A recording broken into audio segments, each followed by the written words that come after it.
Welcome to Wrestling with Heart, a podcast looking at pro wrestlers giving back to their community. Join me, Stanley Carr, as I interview wrestling's hottest names who use their platforms as entertainers to raise awareness and do community service. Hello and welcome to another edition of Wrestling with Heart. This is the show where we talk with professional wrestlers and professional wrestling personalities about their lives in and outside of the ring, as well as doing acts of charity, community service, volunteering, and spreading positivity. We're always about the positive vibes here on the show. And with me today, I've got a very special guest. He is a former ECW star, former WWE Cruiserweight champion, the one, the only Kid Kash. Welcome to Wrestling with Heart. How's it going? Good. Thank you for coming on here. Absolutely. Thanks for having me. Yeah.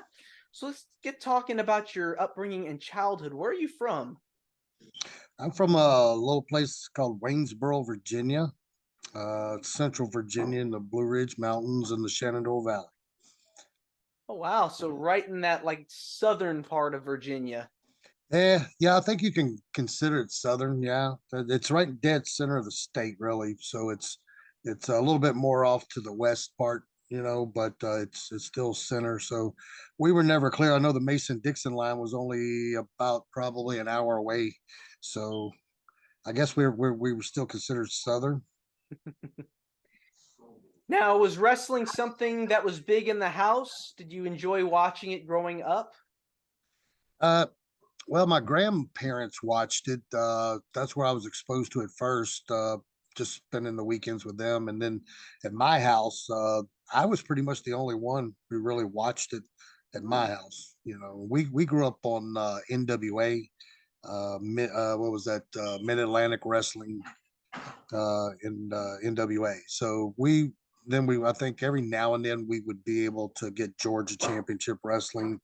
Wasn't often, but every now and then you'd be flicking the channels, about 8 or 9 o'clock at night, then you would catch Georgia Championship Wrestling. So that and just like Georgia, I mean, every so often you could catch Continental Wrestling back in the old days. But yeah, I mostly grew up on NWA. Nice. Catch any Tennessee stuff at all too? Just the Continental stuff. I think that's back when what's their names? Can't remember. Ron Parker and those guys owned it and stuff. So yeah, it was we didn't, like I said, we didn't catch it very much. I mean, but we did get, I didn't even get WWE. I didn't watch WWE until I was probably 1988 to catch it on television. Now we did watch the WrestleManias, on a pay-per-view, but back then we had a box. You had to have the box to get any kind of pay-per-view like that, Mm-hmm. Yeah. But yeah, it's just what I grew up on, and Was there a moment where you said, I've got to do this? Because it seems like you had always been involved with some kind of combat related sport. I didn't play football or basketball, baseball, anything like that. I only played like 1 year of football. I didn't really dig that type of team sports.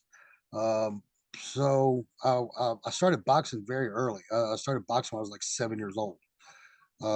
Then I started taking some Krav Maga and some Aikido martial arts when I was 10.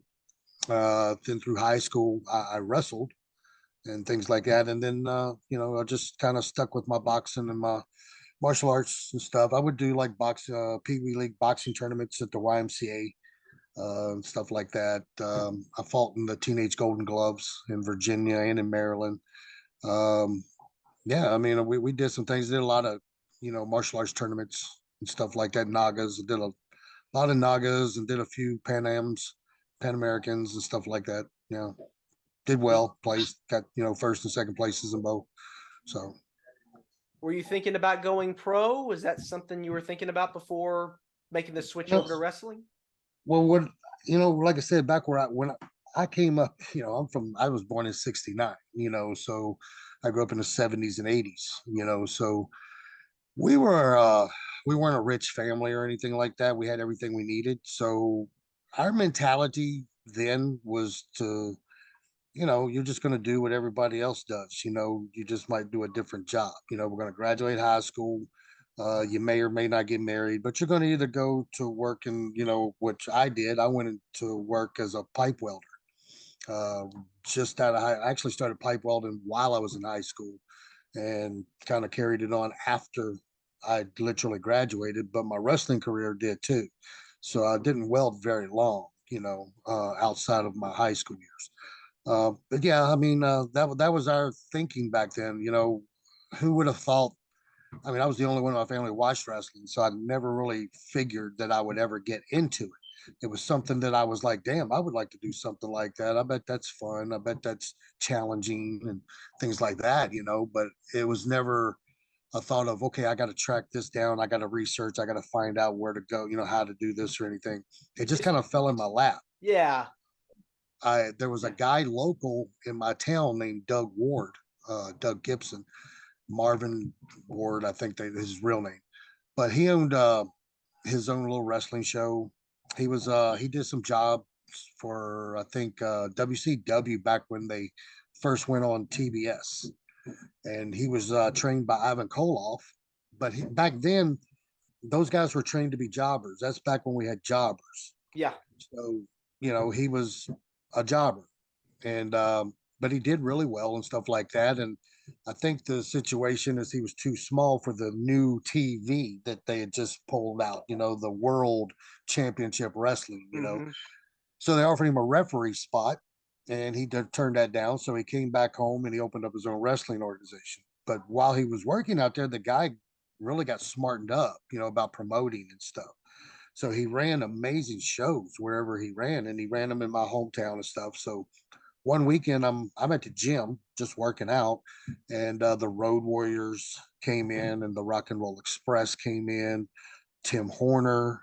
Um, I mean, it was just a bunch of guys that I was literally had just literally watched on TV. Not the week before, and they were going to be doing a show at the raceway in my hometown, and they were working out and stuff. And Ricky Morton, kind of came up to me and just started chatting with me and just asking me questions about the town, where to go and stuff.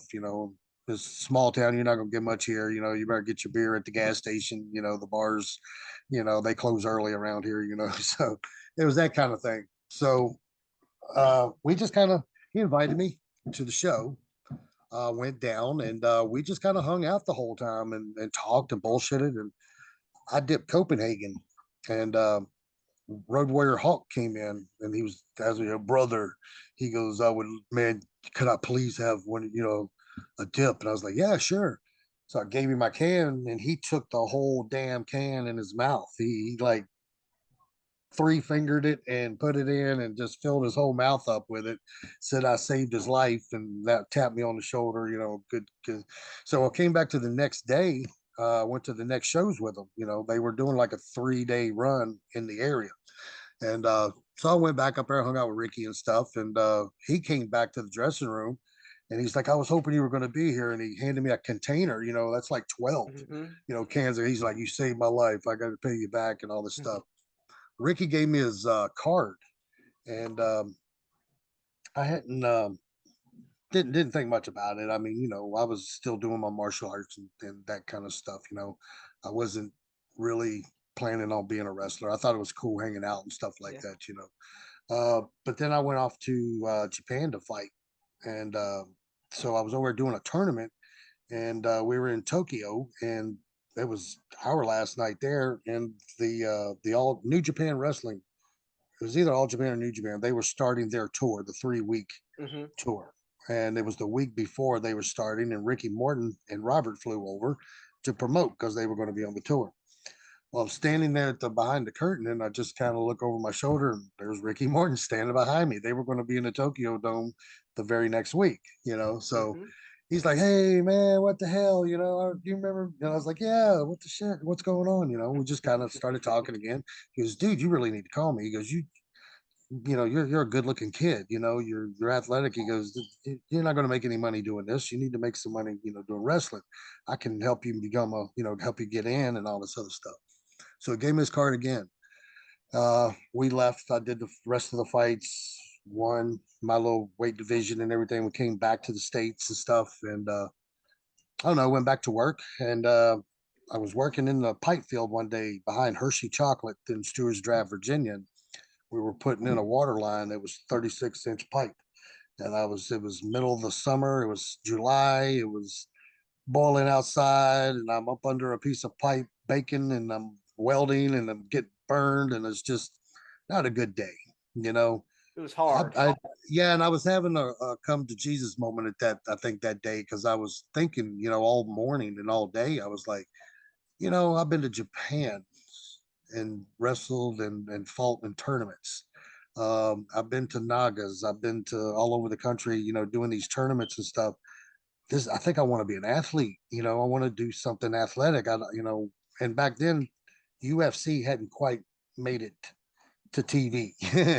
Wasn't it really quite had, mainstream yet. yeah, it wasn't even anything really until like the very early '90s, and then it kind of died off and then came back out again.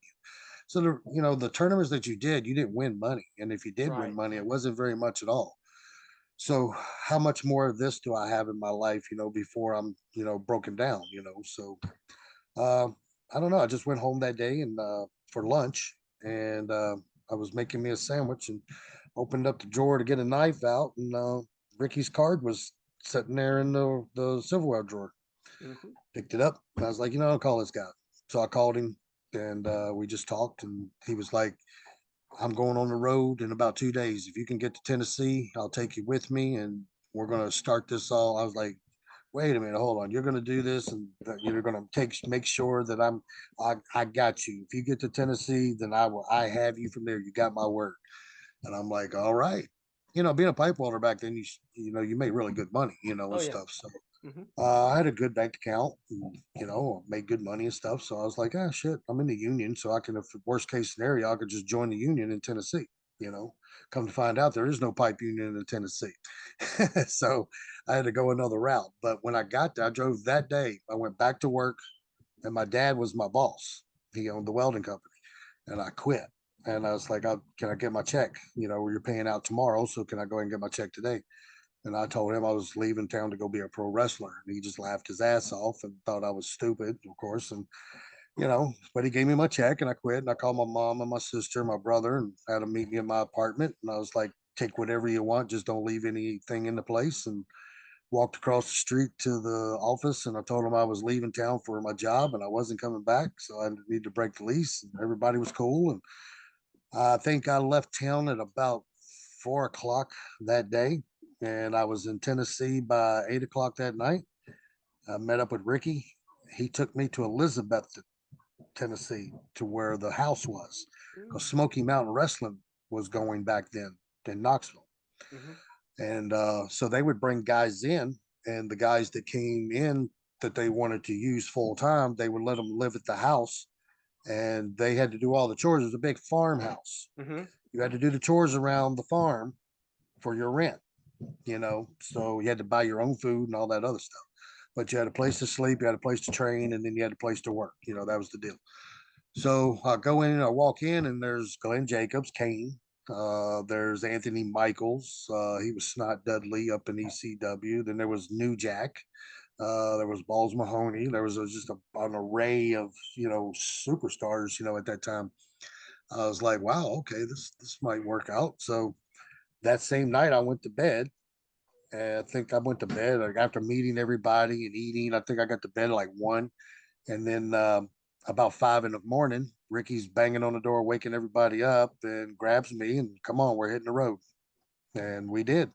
Went on the road for 2 weeks. We went straight from Johnson City to Knoxville, from Knoxville to Memphis, from Memphis to Jonesboro, Arkansas, Did then the to whole loop. Pocahontas, Arkansas. Yeah, then to Little Rock, Arkansas, then over to Texarkana, Texas, then up to Oklahoma, then to Chicago, then down to Champaign, Illinois, Cape Girardeau, back to Pocahontas, back to Memphis. Oh yeah, it was a long trip, and the whole way they just him and Robert both were like really really cool. They just explained to me.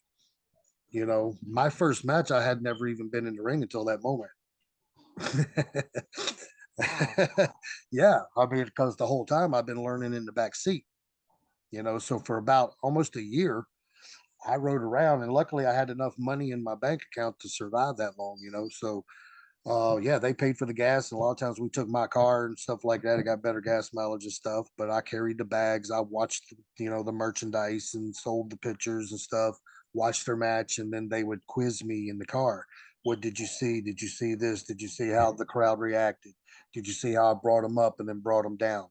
There's a philosophy to wrestling, maybe not so much more anymore, but back in my day, there was a philosophy to wrestling. You had to tell a story, The with psychology.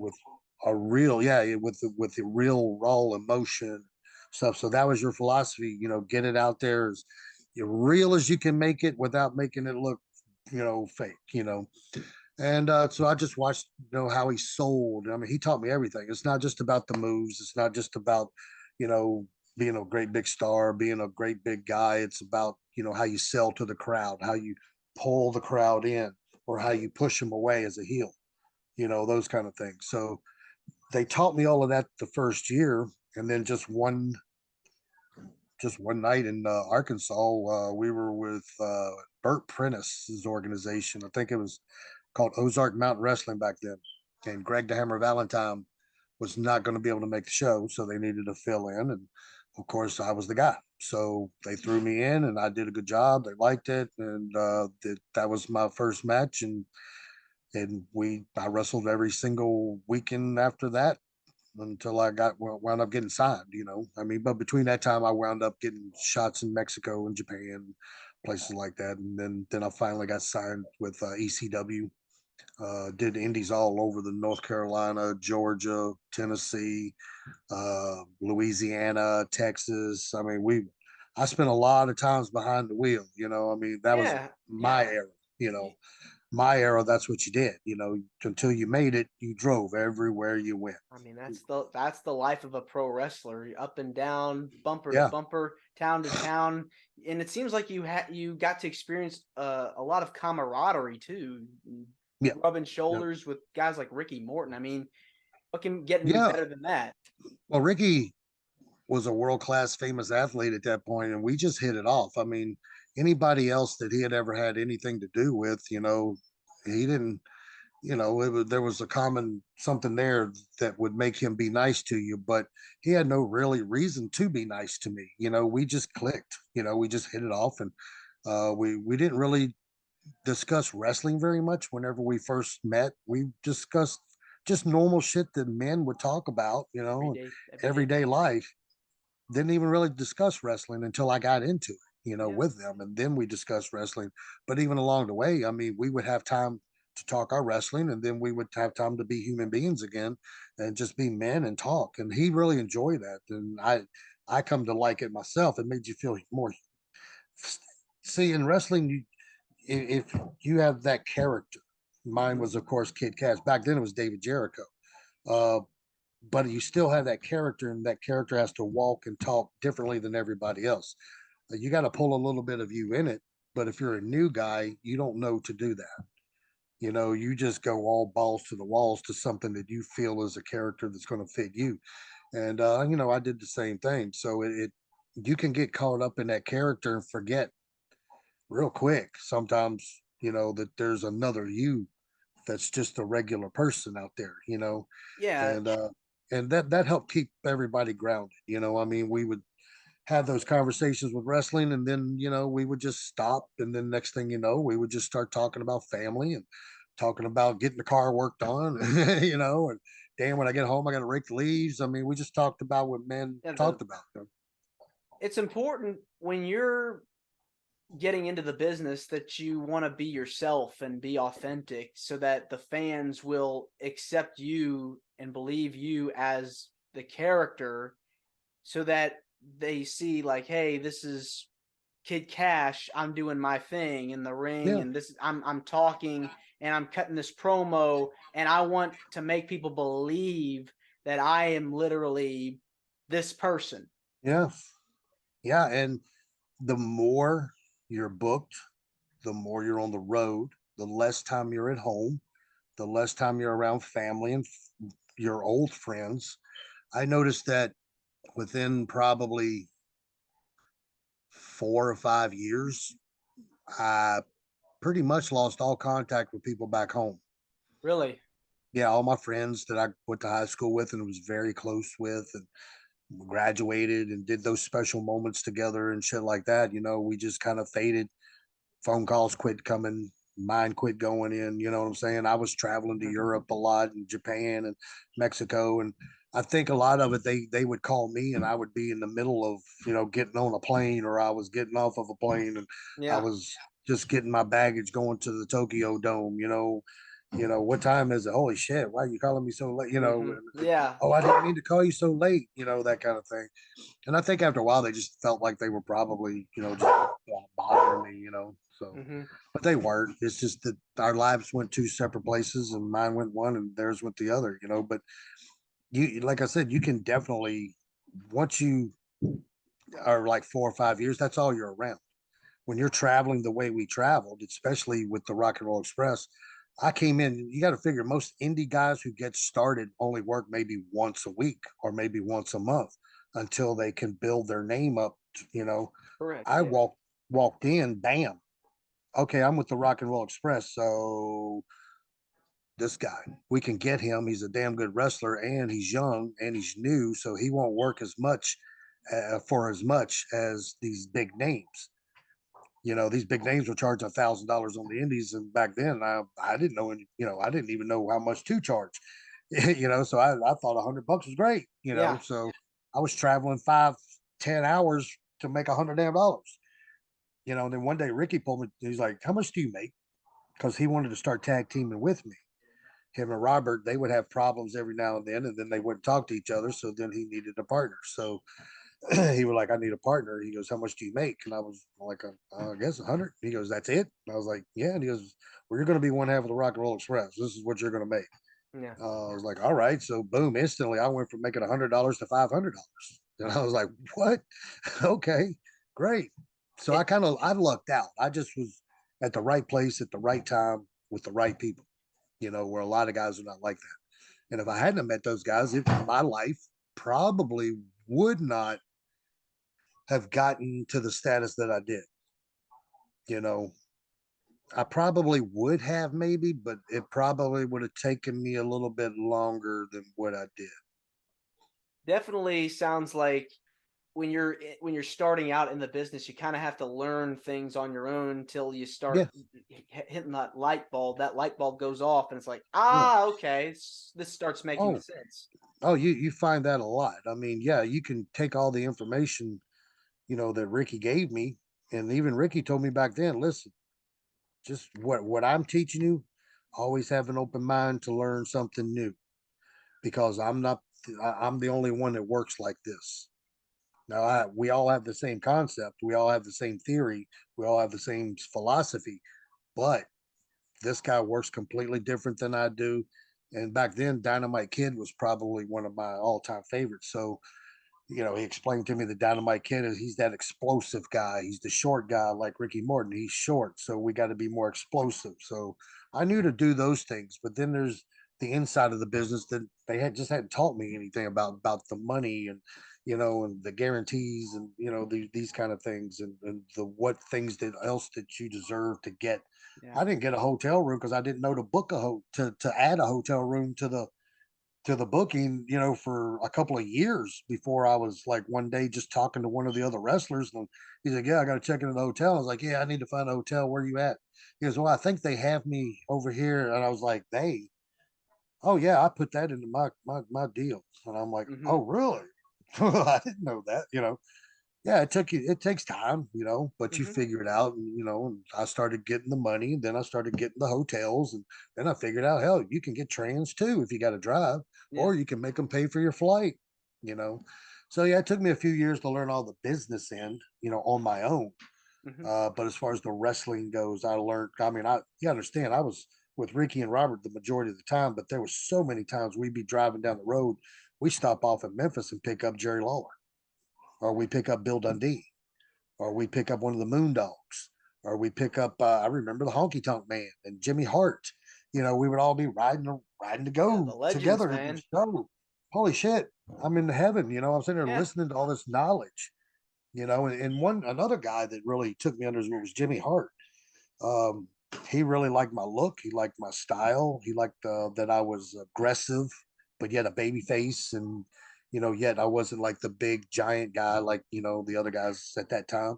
So he really took a liking to me, and he started giving me really good sound business advice, and things like that, and helped me get booked a lot and stuff. So just being around those guys, that influenced me, and it made me so much better, so much quicker than what it should have, than what it could have, I guess.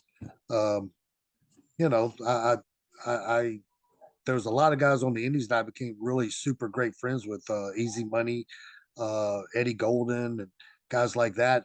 And I felt, so bad. I was like, these guys are every bit as good as me. Why are they not with me, here in WCW or ECW or anything like that, and I'm like, I don't get it, but then I started finding out the politics of the business, and that's where you find out, it's really honestly who sometimes more than your talent, you know, But and you've it had, just yeah. it depresses you, it breaks you at that. It doesn't really break you, it just makes you. I looked at it when I figured that part out. I looked at the business completely different. I looked Hmm. at it like this business don't give a shit about you. It don't care. It's going to continue on with or without you. They'll build you up to make you a star. They let you go, then guess what? You'll be forgotten in a month, and somebody else will have taken your place. That was a really big bone to chew on when you figured that out, because you love the sport so much and you've given so much of yourself, to be that superstar and to be a part of the business. And then you find out that this shit they don't give a shit about you at all. You're just a piece of talent that's gonna make them money and put asses in the seat for a while, and then eventually they're gonna move you on. And that's exactly what the wrestling business is. It's changed a lot in the last 10 years, but in my day, there was a lot of different territories. So that's how they worked. They would work you for 6 months to a year, and then they would not have anything in the storyline for you anymore. And, and then you move on, I mean, so you just got used to that. Mm. You've had such an amazing career. Uh, with all that being said, you've done a lot of stuff in various companies, but I wanted to touch on ECW before we kind of switch gears here. What was your experience like working in ECW? Oh, it was wonderful. That's my all time favorite company to work for. Um, I won the TV title there. That's my all time favorite title to have won. I was the cruiserweight champion in WWE. Yeah. I was the X Division champion in TNA. All around, I was the NWA Tag Team Champions with and without Ricky Morton. You know, won the Southern Tag Team titles with Ricky Morton down in Memphis, which was to me was a big deal. But to me, the ECW TV title was probably the most prestigious title that I've ever won, and the probably the best company that I've worked in, hands down.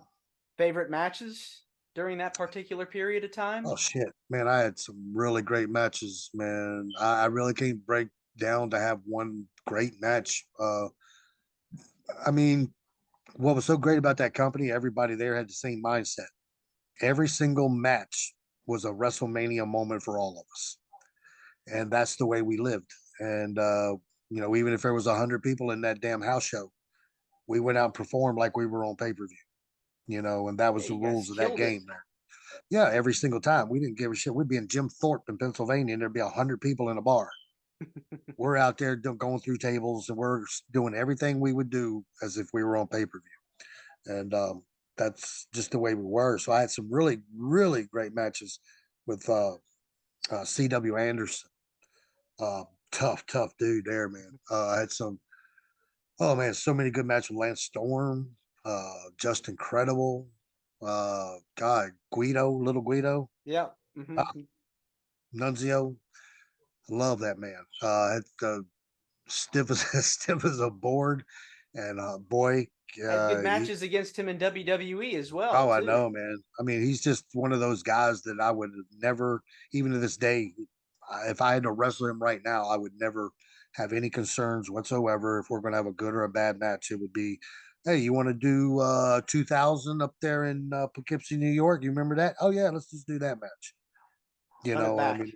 that's what we would do. I Yeah. mean, Yeah, those all of those guys were amazing. I mean, because they were fresh, new, young talent on the scene back then, and they were given the stage to perform. And Roadkill and Dory. Holy crap!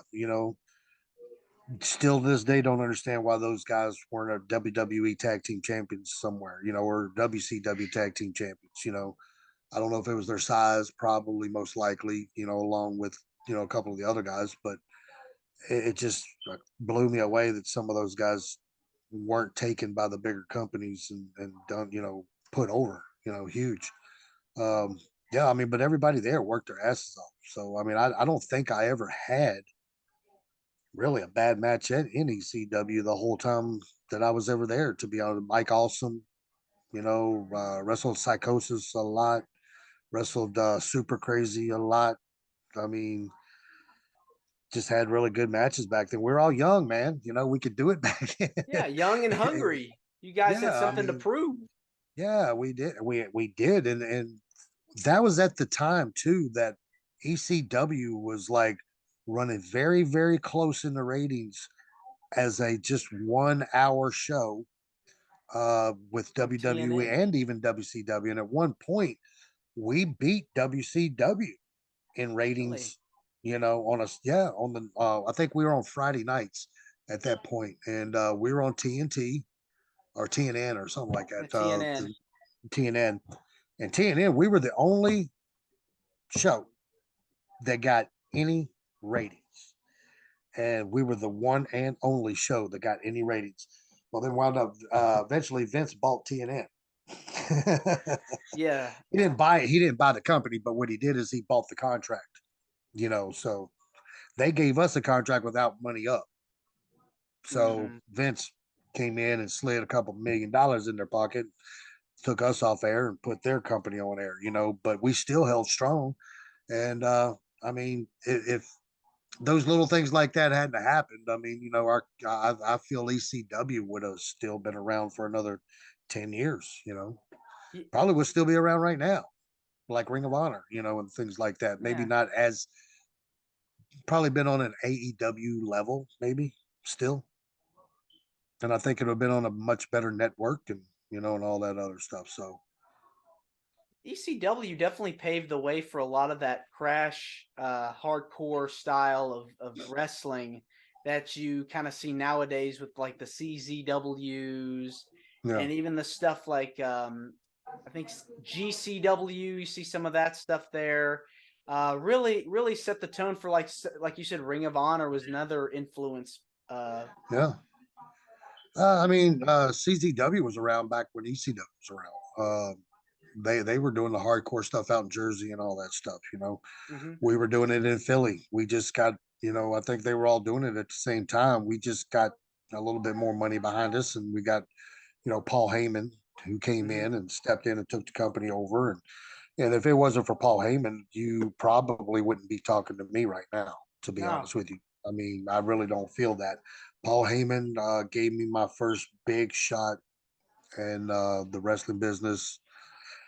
And if it wasn't for him, like I said, you wouldn't be talking to me right now. So hats off to Paul for doing that. Absolutely. He saw something in me and he gave me the opportunity to do it. And man, I can't thank that man enough. I still thank him to this day. And I still tell everybody that if it wasn't for him, I would have never made it. Uh, Definitely to ECW. I might have made it to WCW or something like that eventually. Because I up until that time I had quite a few tryouts with WCW and WWE at that point. I had a lot of good, feedback and people wanted to continue talking to me. But ECW, when I walked in the doors, it was just wow, it was completely different. It was a completely different atmosphere. It was a completely different feel, look, Hmm. and way of life. And it intrigued me. And when I got the offer, that night after my first match in ECW, I asked Paul, I was like, "Would did you like it?" And he goes, "I loved it." I was like, "Well, I'd love to come work for you again sometime." He goes, "Well, how about tomorrow night in Staten Island?" And I was like, "Okay." I was like, "Well, maybe we can, if everything goes good, we can sit down and talk more about coming back." He goes, "We got 4 shows this weekend. He goes, do the 4 shows and then come back and tell me if you want to still be here. And we did the 4 shows, and I said, yes. And he goes, well, do you mind driving? I was like, no. And he goes, good. He goes, because to be in ECW, you got to prove to us that you really want to be here. So for the first year that I was in that company, I lived in Johnson City, Tennessee. Okay. Mm-hmm. And I drove from Johnson City, Tennessee every week to Philadelphia, Pennsylvania, to I'd go to Champaign, Illinois. Then we would go up to Maine, Bangor, Maine, Portland, Maine, you know, New Hampshire, Salem, New Hampshire, up in Massachusetts, Boston, all these All over places the country. Yeah. way up north. Um, and back then we would do we'd do 3 or 4 shows. Okay. But by the time I would have to leave a day ahead of everybody else because they flew. So generally I was already in the town by the time they flew in. I already had my hotel. But then when the town was done, the last show, they would fly straight home, and then I would have to. Sometimes it would take up to 2 days to drive home. 2 days.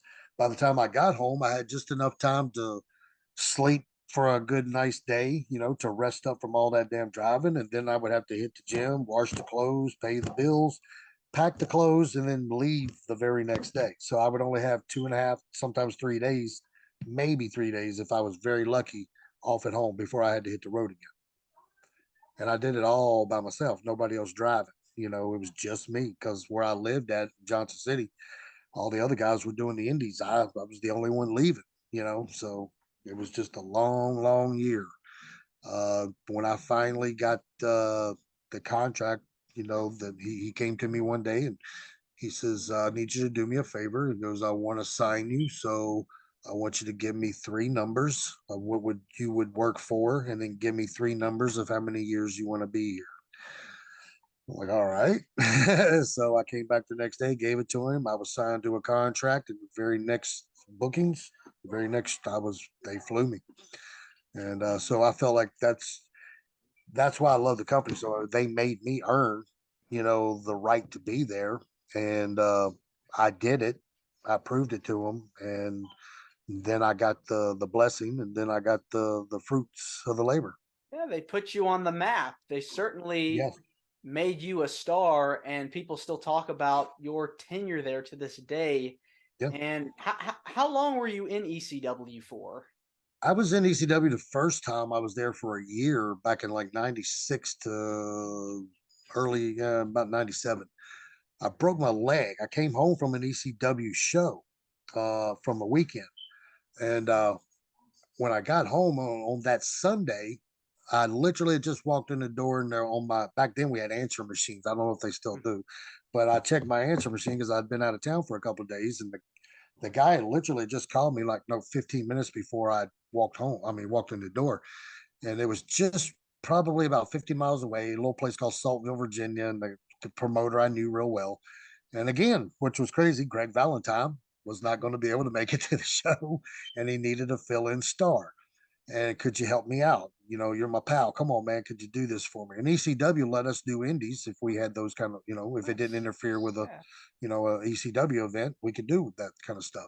I wound up going to that show coming from the ECW week, and so did the show, wrestled the promoter, um, and we were having a really basic, simple match. And next thing you know, he powders out of the ring, and then tells the referee for me to dive on him from the outside, which didn't really need it at the match that we were having. So I did it anyway, but so evidently he was one of them guys that never caught anybody before. So when he did, he completely moved away from it, bitched out with it, and I wound up breaking my leg real bad, and tore my knee out, everything like that. So I was out for a good year almost. So there was about a year and a half absence from the time 97. So I came back in late 98 to ECW. And then that's pretty much when they put the Kid Kash name on me. Ah, I was David Jericho up until that time. who came up with the name Kid Kash? Um, okay, well, it really depends on who you ask. So Joey Styles said he did, and Tommy Dreamer said he did, and Paul Heyman, of course, said he did too. So, but the story that I got was that they back then everything was done very very cheaply, so they were producing the show in Paul's basement with two VCRs and a television. I don't know if you're how old you are, but back in my day, we had to copy and all that stuff with using two VCRs. Mhm. And generally, there was a master station that was on whenever the VCR cut off, and then the TV would cut back on. Yeah. And that was when they started giving me a really nice push. They started pushing me some pretty good, and I wrestled Easy Money at the ECW arena, and we had a great match. And at the end of it, we did the Rana bomb for the finish. He goes to power bomb me off the top ropes, and then I cut the Rana in midair. And I think until that time, nobody had seen that at the ECW arena. They just went absolutely ape shit. And what was really cool when I went back, they actually started giving me a push. It was like Yeah. they didn't just set me on the shelf because I broke my leg, because they were already Right. starting to Right. push me before. And then it was a small push, but then I broke my leg. And then when I came back, they continued that push. They didn't make me wait or anything like that. So they automatically. I my first match back was with Jerry Lynn in Columbus, South Carolina. Oh, wow. Then I wrestled El Mosco the next night, and then Paul was like, "You back in? You want a contract?" And I'm like, Nice. "Absolutely," you know. Yeah. So I got the contract and everything like that, you know. And that's where it all kind of went with that. Right. So you were triumphant. You were an ECW television champion. You had a great Yep. run there. Had a pretty good Yeah. run in WWE as cruiserweight champion. Had a run in TNA. So I mean you made it. You made it. You took went through all the bumps and the humps on the road Yep.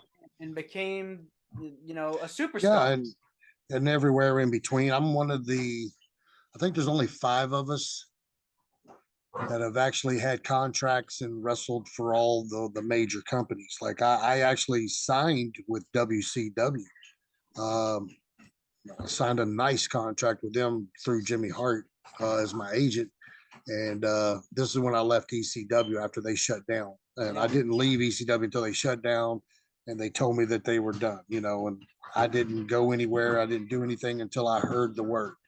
I had to get that release, of course, from Paul, which he was so busy at the time that it was hard to get a hold of him. So when I finally got a hold of him, finally got the release, I got the job. I did a Thursday Night Thunder with Easy Money, Hmm. and after that, uh, can't remember the where we went after that, but the following week they called me after they gave me my travel plans and said, "Just sit at home this week. Something big is happening." And that's when WWE came in, made the sale. I stayed on with them for a little bit because John Laurinaitis called me and was like, "We want to keep you.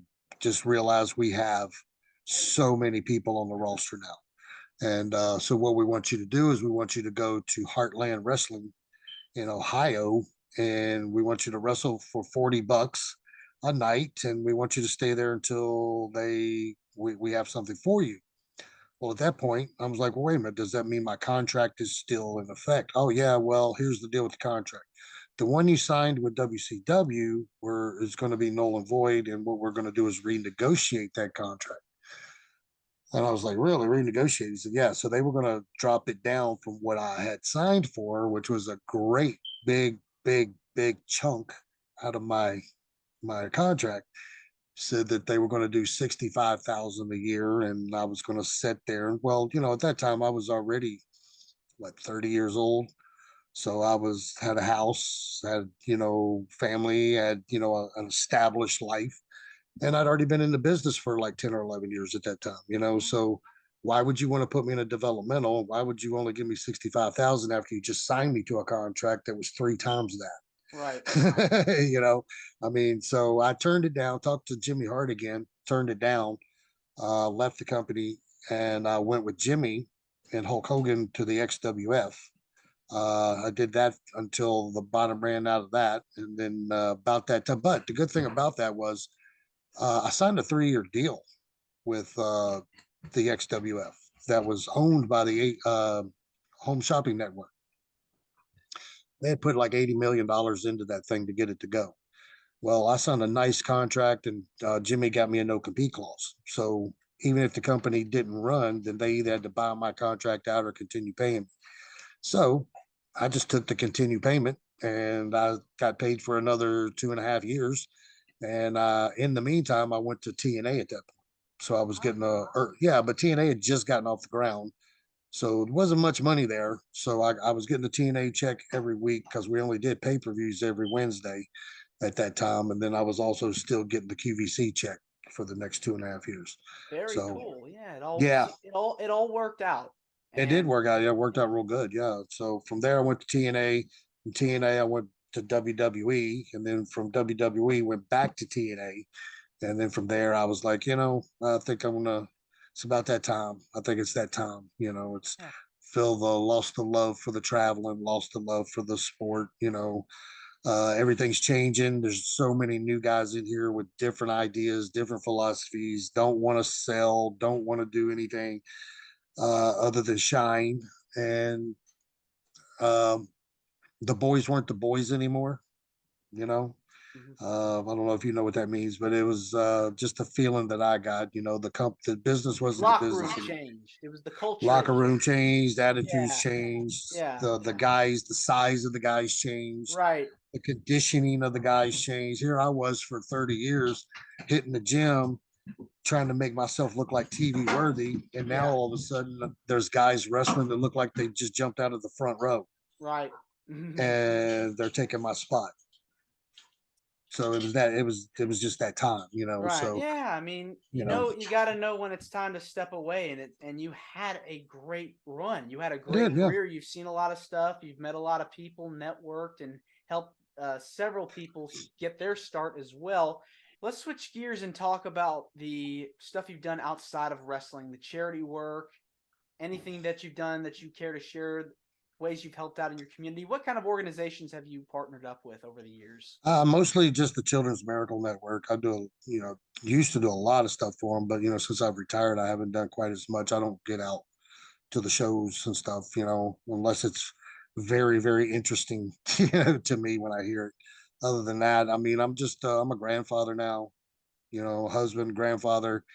Uh, you know, I got a really great job now. I'm a, superintendent for a big commercial construction company. We build high rises and high schools and just things like that. So, I mean, I make a great living, have insurance now that I never had before in the wrestling business. And I like the life now to where I don't have to just get up off the couch and take off for 5 days, and bang my body up anymore. But when I stopped, I did miss it because I did it for such a long time. I had no clue what to do with myself. It was just like I was so used to being out of town. I didn't know what it was like to be in town for months at a time Yeah. now. you know, but it What worked. But I worked back in the day. I worked with the Children's Miracle Network a lot. Still do. Do autograph signings and things like that. Sometimes donate what I have left of my wrestling gear and things like that. So I bet you get a lot of people that really are just so happy to see people that, watched you growing up. I knew probably about five, well, actually longer than that. Probably been close to 10 years now. 10 years ago, probably I got the first person who ever walked up to me and says, "I used to watch you when I was a kid." you know, and I stood there and thinking about it. I'm like, wow, I guess I'm officially an old guy now. Oh, If this guy's in his 20s, he used to, like 25 to 30 years old, and he used to watch me when he was growing up and as a oh, kid, I mean, oh, wow. So yeah, but and here in Knoxville, I moved to Knoxville about 2017. And just like in Nashville, when I lived in Nashville, it's not really too many places I can go still that somebody, at least one person a day, doesn't recognize me or have want to take a picture or sign an autograph or something. So what's the one thing that brings you the most joy when you're going to these events with the Children's Miracle Network that touches your heart? Just the way when the children are involved with it, are there, I don't know if you've ever been to a wrestling event when in that type of environment, but Yeah, the yeah, children, fundraisers and yeah, the children just light up. I mean, it's just the way they light up is just kind of, it really touches you, you're like, wow, because it makes you realize that maybe for that one moment in that kid's life, they got something that they'll never forget, and memory. no matter what's going on with them, no matter what disease they have, no matter, what ailments they have, that one moment might have been a relief out of a life of pain or a life of stress or something, and just to see them smile and to be able to just kind of let go, they just, uh, and then Yeah. you're nice to them, and you sign and take pictures with them, and they just light up, and the parents do too. The parents, I've made so many parents cry, because they're so happy for their children. Whenever you're done at the end of the day, and you're driving home or you're going back to your hotel room, I mean, it grabs you so much that there's some times that I've done it in the past that would be all I could think about for the rest of the evening, and yeah. Sometimes it'd be make you a good night, sometimes it wouldn't, but the majority of the time it did because you already knew how the kids, you just made their night or their day or maybe even their life. You never know. Yeah. Well, Kid Cash, this has been awesome getting to speak with you on Wrestling with Heart. It means a lot to me and the listeners and viewers on YouTube. And you're more than welcome to come back. Yeah. Well, you're more than welcome to ask me back anytime. Yeah, where can people find you on social media? I'm just basic anymore. Still have the David Kid Cash Facebook, David Cash. Uh, I think the Instagram is David Kid Cash as well. So I get on there. Sometimes I get on there. Sometimes I don't. It's like Yeah. I'm not as active anymore on there. But I welcome. I still get all kinds of emails from fans around UK and Japan and places like that in Australia. Just want to chat and stuff. So I find it interesting to just chat with them sometimes, and just it's kind of cool. For me to know that somebody watched me all those years and appreciated me enough to reach out to me, a couple of years after I've retired, just to see how I was doing or just to say hello. It's really cool. Well, thank you again, and we'd love to have you back on soon. Absolutely, my friend. Anytime you want me, you let me know. All right, thanks again. All right. You have a good night. This is Wrestling with Heart. I hope you found this podcast to be informative and entertaining. If you did, please hit the subscribe button and look out for the next edition.